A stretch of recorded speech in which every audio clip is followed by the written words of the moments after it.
Hello again, everyone. Welcome to 90s to Now. I'm Jerry Strauss, and you hopefully have been checking us out not just today for this episode, but all week long. If you are catching these episodes as they drop, we are doing a full week celebrating, previewing, and getting you hyped for the one of a kind, unbelievable 90s Dreams Fan Fest. It's happening Friday, October 13th, New York City, Stitch Bar and Blues on West 37th.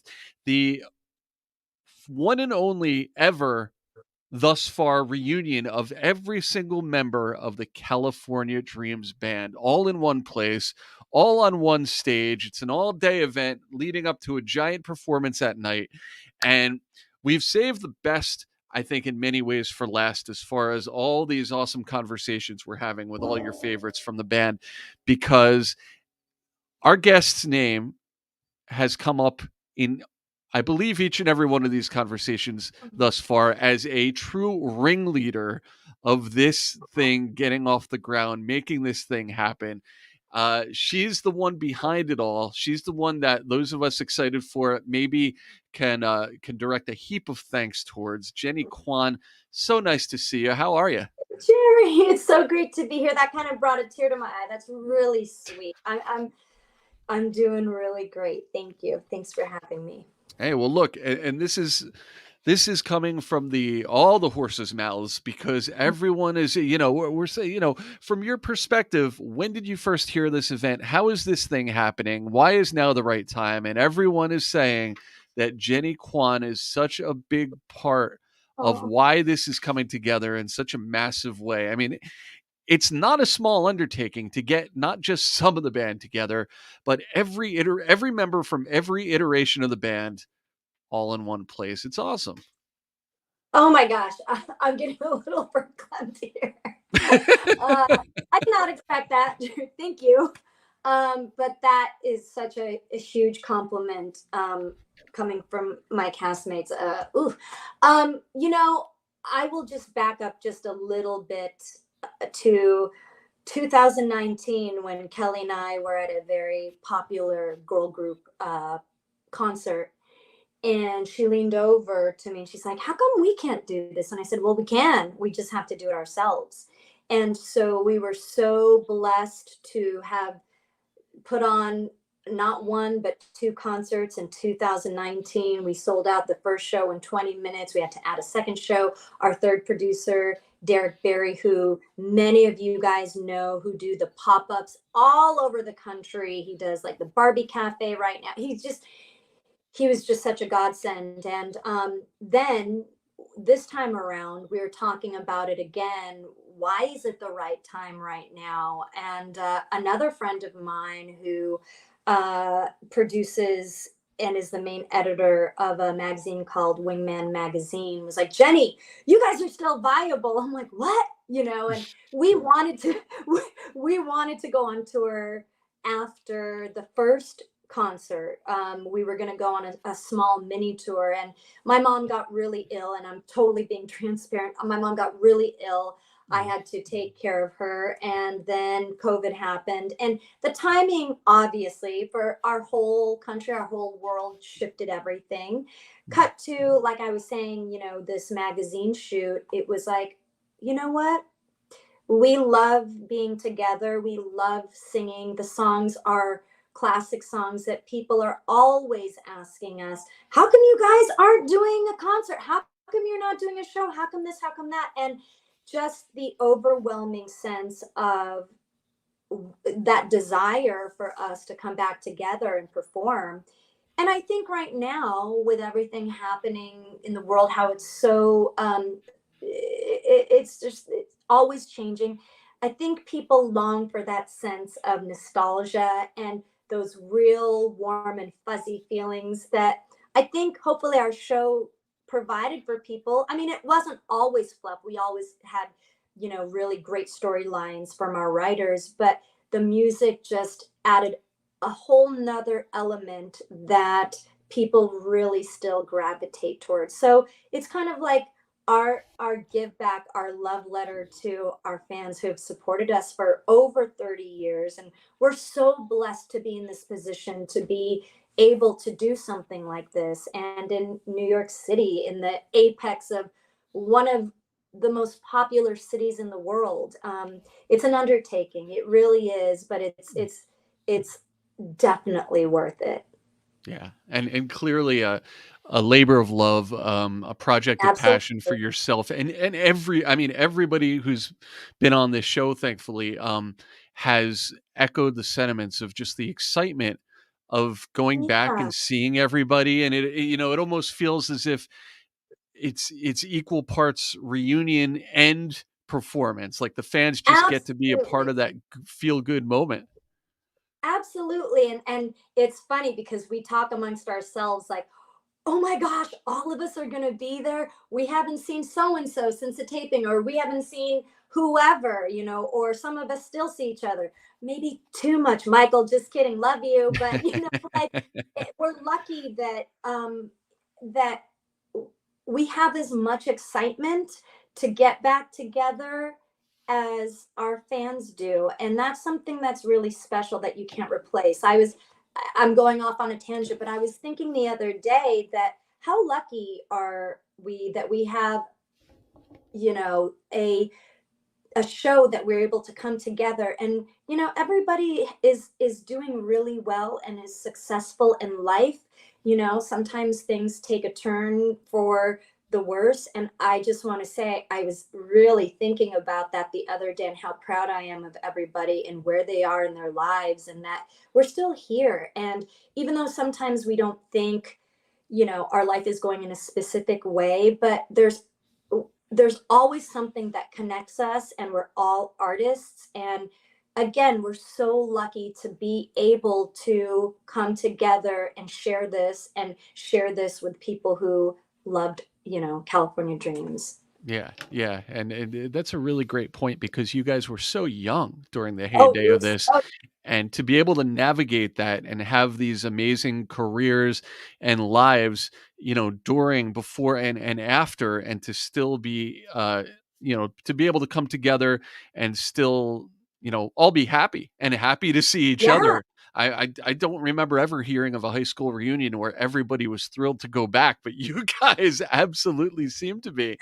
We are, and that's a genuine thing. And of course, it was like when you're young, there's certain things like rivalries or this and that, but that's because you know you don't really know that's happening at the time, but there's a specific sort of chemistry that this particular group has.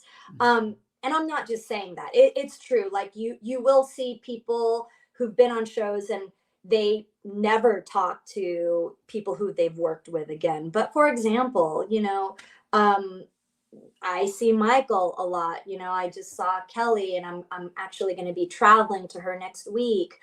William, his office is just down the road from me. I have to call him and say, "Hey, can we do something, really quick?" I just celebrated a birthday, and Kelly and Michael were there, and our producer Franco was there, and we don't always get to see each other because everybody has full lives. But I will tell you, when we do, I'm like, you guys, streamline. You know what I mean? Like, there's certain things that fall back into place because I think, like, when you're young, it's kind of like we were siblings in a sense. You know what I mean? So that's why I definitely think of Michael and Kelly. You know what I mean? It's like if I have something I need to go to them for, Yeah. Kelly more so. But you know what I mean? Like, listen, there have been some really interesting times in my life, and they were both there for me, hands down. So you can't replace that. You can't Yeah. replace that, and that doesn't always happen in the entertainment business. So I actually look at that as more of a gift than anything else. You know what I mean? Yeah. It's just the way it is. Absolutely, and it's funny that you've brought up Kelly many a time, and we had the good fortune of speaking to her Oh, on the good. show, and she brought up something that I didn't even know. I don't know how many of you guys out there know this, but confirm or deny, is it true that Jennie Kwan and Kelly were originally going for that same part of Tiffany as an original member of the band? Check confirmed. Definitely. Yes, so that's exactly right. So, and it's funny because another one of my other girlfriends, we all went to this, we all went to network. Network is when you are narrowed down for certain parts Mhm. and you go in front of the network. In this case, it was, the network that we were umbrellaed under, and everybody comes to basically just see your chemistry, if you fit the part or not. And mind you, all three of us girls, all California raised, all LA based, grew up. When I was a kid, I was at the beach every weekend. I still try and do that, right? And we did go down to the wire, and then obviously Kelly got it. Of course, like they would have been dumb not to hire her, right? And then I had called her and I was like, yeah, like it's a fit, congrats. And then when I was on the road about a year later, I get this call. I'm doing Miss Saigon. I get this call from Peter Engel. He's like, Jenny, yeah, do you want to come home and do a TV show? And I was like, what? And I was like, okay, not knowing. He's like, and I remember him saying, we got to make this work because I'm going on the line, for you to come and it be, a fit. I was like, okay, I don't know. I was really young. Like, I was like, sure, why not? Why don't Mhm. I come home? I remember I loved the material. I loved, what I had done so far. I'd met Kelly and this and that.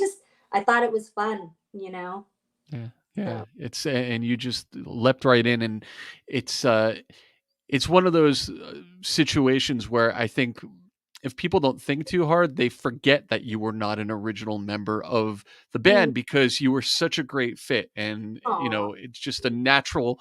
You naturally come to mind when you think of the California Dreams band. What did you how did you take, I should say, to just sort of being in that situation now? You're part of this band, you're part of this very successful, popular thing, especially in the teenage realm. Mhm. And that's, we talked about this with Kelly as well, as a matter of fact. That has to be immediately life changing as far as being out in public, whether you're going on official appearances or even just kind of being out and about. And all of a sudden, there's this recognizability to you. Uh, was that something that you could feel um, shortly after you joined and became a part of this thing, or did it take some time? How did that work? Yeah, well, what's interesting is back in the day, or before the social media, before the internet, before all that, we would get fan mail sent to our agent, which was then sent to us. Mhm. As opposed to right now, it's so instantaneous, right? Um, and so the fan mail would get to us. You would have to wait for each week for the episodes to start airing. And I will tell you, it was interesting. I started seeing that happening for my other castmates Mhm. first, because, for example, Kelly was on the first season, Brentley was on the first season, Michael was on the first season, William was on the first season. By the time I got there, that was already established, right? So then you get fan mail, it's being sent, episodes are starting to air. It's a different sort of process. When I noticed that was, I think, when we started to go into reruns of seasons that were already airing. So if they had already premiered and then they needed to fill the space in between the last season and the new season, then I started seeing that. And what was really interesting was I it was a really interesting sort of feeling, right? That people would know who you are, but you necessarily wouldn't know who they are, but they've seen you, right? So, for example, I say a couple examples. When the show started really hitting its height of popularity, I was at the gas station. I think I was in a sweatsuit. My hair was in a mess, and I was coming out, and some guy, he was much older than me at the time. He's like, "Hey, aren't you that girl?" I'm like, "No!" And I got in my car and I like closed the door because I was like, "What? What's that?" Or people would, come up to me and they'd say in the store, they're like, "Oh, are you my daughter's soccer coach? it's a sort of familiarity that is Hmm. different than movies, because you are in people's homes that they feel familiar until they really know. Yeah. And then what was also different is if Kelly and I would be at place, so it would be like, what? Or if Kelly, Michael, and I were together, it's like, oh my God, it just really hit people harder. But, I mean, I think because, at least for myself and a couple of my other cast members, we've been acting since we were kids. And at least for me, it didn't happen right away. So I'm always, even to this day, even when I'm at fan events, I'm always like, well, it's because of you guys why we're still relevant, because you actually care about something we may have done. So we really are thankful to you. Oh, The way and that, they absolutely care. If the measure of email and feedback that our show has gotten about this week of episodes, and I'm sure you guys as well, they care. They're excited. Uh, oh, and I want to ask you because clearly this was such a we've talked about passion projects. This was a show. This was a time of your life that you were so invested in. yeah. Clearly, um, when it came to an end, and I know Oh, that you guys had some notice that it was coming, oh, yeah. but how did you react to that? What was that time like? It's interesting. That is one of the times where, as soon as you say that, I flash back to it right away. Peter Engel was very sweet when he told us. He said to us, "You guys have done an amazing job. You guys have always been sort of the underdog of my shows, but know that it means something." Again, for Klimt, but um, I did not expect this. So of course I'm sad about it, not so much anymore. Things happen for a reason. But again, I really feel proud of our cast, because I think that what each and every person brought to the show was very special, or else it wouldn't still be something that people, again, care about or gravitate towards. Some of us were on for a very short while, some of us were on for the duration of the show.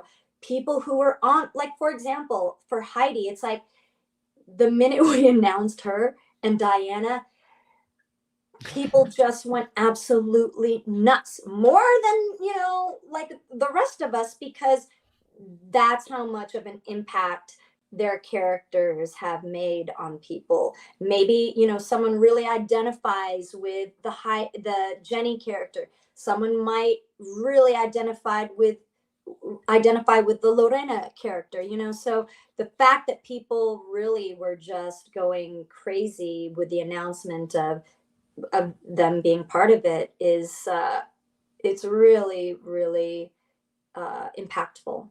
Yeah, yeah, and you've been so busy over the years since that time.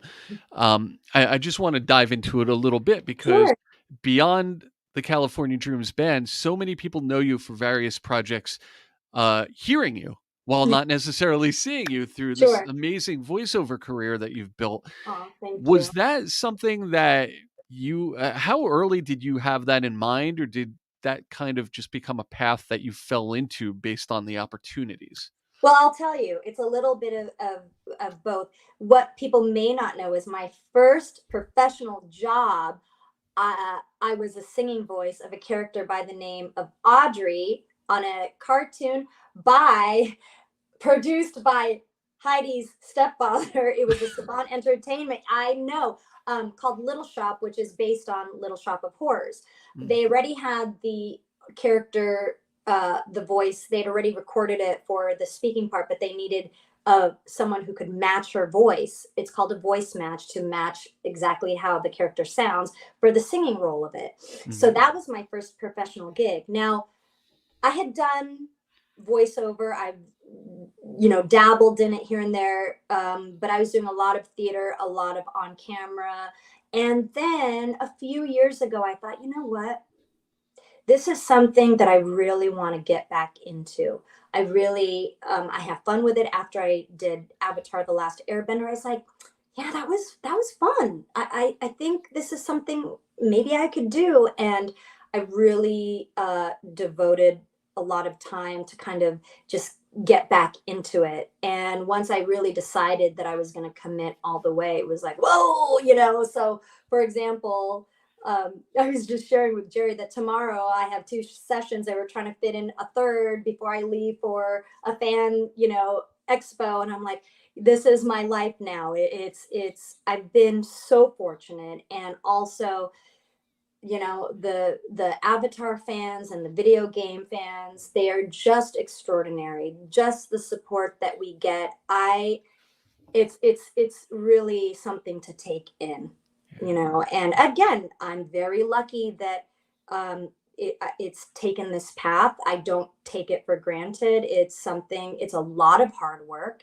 Like, for example, later on I have 10 auditions to record after I do a couple other interviews. Like, I'm basically a working I'm just like a constant worker bee, Mm-hmm. until I tell people, because they said, well, how do I get into voiceover? I said, well, plan to work before you really work, because if you're in the right place with the right representation, you really have a lot of work to do. It's a It's constant the practice. work to get the work. Oh yeah.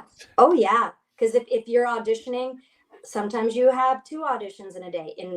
In my case today, I'm like, okay, I have so much time to do whatever. These six auditions that might have four characters within each, audition. So yeah. And it just so happens that you have just a bit of spare time to be able to put together this gigantic reunion thing, just on the side, just a little tiny side Yeah, project. just I say that I think I'm just insane, clinically insane. But it's all again because it's the love of the show, and we love doing stuff like this. It's just there are a lot of moving parts, and that's okay. Little by little, every day. Yeah, yeah. We're talking about this reunion. Really, the idea of the California Dreams band reuniting. The Hmm. first instance we saw that was back in 2010, The Tonight Show. Jimmy Fallon. Yeah.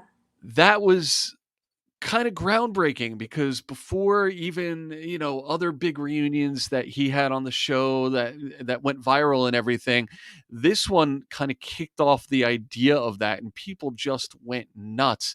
What was that like for you, just being kind of a part of that, but also like feeling the love of the world all over again after that happened?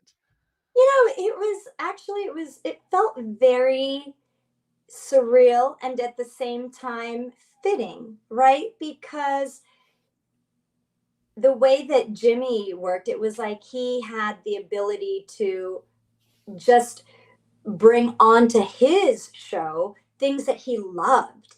He loved certain musical acts. He loved the 90s. He loved Saved by the Bell. He loved California Dreams. And so it was just, I remember that. It was just so fun.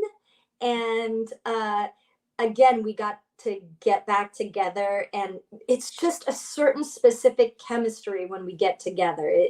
I don't know how to explain it. You can't explain chemistry, right? It just happens. And so it really, and Jimmy was, uh, at the time, he was new to late night television, and he was just had so much energy and really fun ideas. And I will say, I was like, oh my gosh, we get to sing with the Roots. What? Like, and they were so gracious, and they were like, we can't wait to play California Dreams, and we love the show. And I was like, what? You know of the show? What do you mean? Like, we know you, and you guys are dope, and like just amazing musicians. Like, I was like, is this really happening right now? All right, here we go.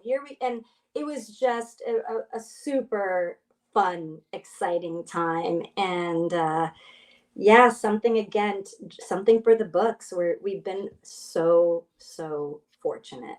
Yeah, yeah, and that kind of started the idea. I mean, you mentioned you did a couple of reunions back in 2019, Yeah. but now here we go. 90s Dreams Fan Fest. It's the biggest one yet. I mean, there's literally I think it was Aaron Jackson who was saying here on the show that there's one or two other band members that he's literally never met in person. Yeah. Isn't Uh, that funny? it's crazy. So, but I mean, just to have everyone there together, I think that's part of the fun of it for those who are going to be in the building, who are going to be just in attendance, is just seeing everybody getting together and having fun, and that's going to be contagious. There's going to be a Q&A, there's the meet and greet. Yeah. There's going to be Thomas E and Nicholas. His Yeah. band is opening up for you guys. Totally. So it's right in the just blocks away from New York Comic Con. There's a whole other type of convention essentially going down all day that Friday, and Absolutely. And what it's I would tell people is that it's funny because people are like, well, it's Comic Con and this and that. And the city's going to be popping. We are literally 3 blocks away from the Javits Center. And so, hey, listen, if you have a couple of minutes to come and say hi, we're going to be there. We're going to be at Stitch Barn Blues.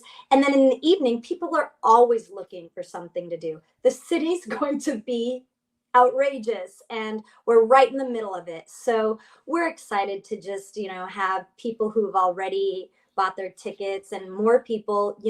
It is going fast because we are going closer toward the date. So I would suggest everybody like lock it in, and like we're going to have a great time.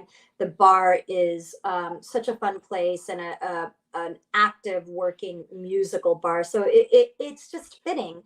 So we're really excited. And again, just because of the climate with everything going on, we're so lucky, to be doing this within, SAG guidelines, music. And yeah, come by and have fun with us. There's going to be some fun stuff going on that we're going to be promoting closer to the time. And we would just love to just have everybody have a good time with us. all right. Before we let you go, Jenny, I'm going to Yeah, dive into that just a little bit, what you of just said course. there, because it's been out there in social media. I Mhm. think it's even been teased a little bit in some other interviews you guys are doing. I'm going to ask you as vaguely as I can, and you can tell me as vaguely as you want, whatever that response may be. Is there a possibility that this is the beginning of maybe seeing more from the California Dreams band beyond this reunion? Listen, did we think that more was going to happen in 2019? We didn't know. I will say it's interesting that there are things that are now starting to pop. And I was like, can we just get through the New York show? And listen, if people want it, we are here. And because we love doing this, like I was just speaking with Brentley the other day, that it's like, a couple years I've just succumbed to, this is my life. Like every time, a couple times in the past, being in the business for as long as I have, you never know. Like things shift, they change. And I'm like, am I done with this? And then as soon as I say, am I done with this? Something's like, oh no, you're not. Come back, come back. Oh no, you're not done. So you never know. And if I have anything to do with it, oh, I don't know if it's the last time, so Stay why not? tuned. So we need some good energy to be put into the world all the time. Like you can never have enough good flow and good karma and just good, like there's enough craziness out there. Why not add something that counteracts that makes you feel happy? Positivity, good energy. We've gotten a lot of it from this conversation, I tell you. So thank you so much. I know, we've caught you in between the 80,000 other things that you've got on your docket just for today. Crazy, just crazy. It's okay. It's all right. It's all right. Accepting it. There you go. There you go. Well, we're glad that we can make the list. We're glad you could be on the show, Oh, thank you, and Jerry. Yeah. so much fun to catch up. So much fun to talk about this amazing event on October 13th. And we're excited. We're excited for it. We're excited for you. And we're excited for everyone who's going to be out there in New York. Well, I So appreciate you taking the time and again, even like caring about it. And just, we're really, really thankful. So thank you. Thank you. And thank you guys for checking us out this time on 90s to Now. Once again, make sure you share, you subscribe, you do all the things that you do to help us continue to grow and have amazing shows like we just had with Jennie. So thank you all. And thank you, Jennie. It's been Thank great. you. And we'll see you next time.